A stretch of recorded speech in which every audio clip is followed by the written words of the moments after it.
ध्यानम्। ईशानां जगतोऽस्य वेङ्कटपतेः विष्णोः परां प्रेयसीम् तद्वक्षस्थलनित्यवासरसिकां तच्छान्तिसंवर्धिनीम् पद्मालङ्कृतपाणिपल्लवयुगां पद्मासनस्थां श्रियम् वात्सल्यादिगुणोज्ज्वलां भगवतीं वन्दे जगन्मातरम्।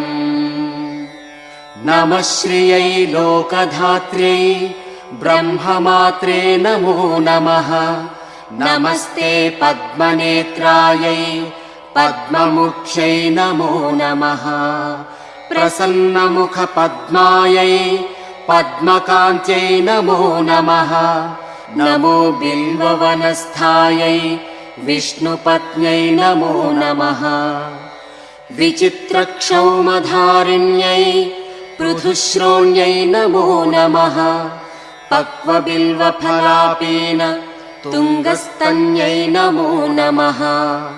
सुरक्तपद्मपत्राभ करपादतले शुभे सरत्नाङ्गदकेयूर काञ्चीनूपुरशोभिते यक्षकर्दमसंलिप्त सर्वाङ्गे कटकोज्ज्वले माङ्गल्याभरणैश्चित्रैः मुक्ताहारैर्विभूषिते ताटङ्कैरवतंसैश्च शोभमानमुखाम्बुजे पद्महस्ते नमस्तुभ्यं प्रसीद हरिवल्लभे। ऋग्यजुस्सामरूपायै विद्यायै ते नमो नमः। प्रसीदास्मान् कृपादृष्टिपातैः आलोकयाभिजे।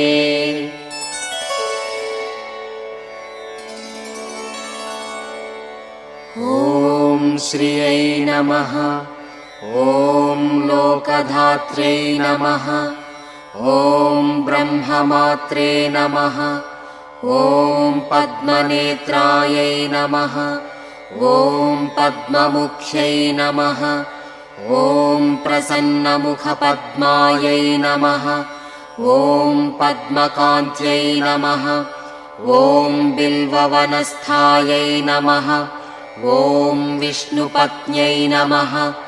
ॐ विचित्रक्षौमधारिण्यै नमः। ॐ पृथुश्रोण्यै नमः।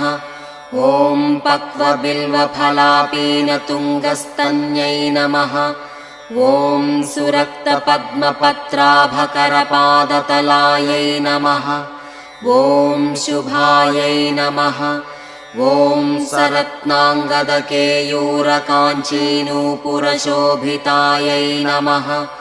ॐ यक्षकर्दमसंलिप्त सर्वाङ्गायै नमः। ॐ कटकोज्ज्वलायै नमः। ॐ माङ्गल्याभरणैश्चित्रैर्मुक्ताहारैर्विभूषितायै नमः। ॐ ताटङ्कैरवतंसैश्च शोभमानमुखाम्बुजायै नमः। ॐ पद्महस्तायै नमः। ॐ हरिवल्लभायै नमः। ॐ ऋग्यजुस्सामरूपायै नमः। ॐ विद्यायै नमः।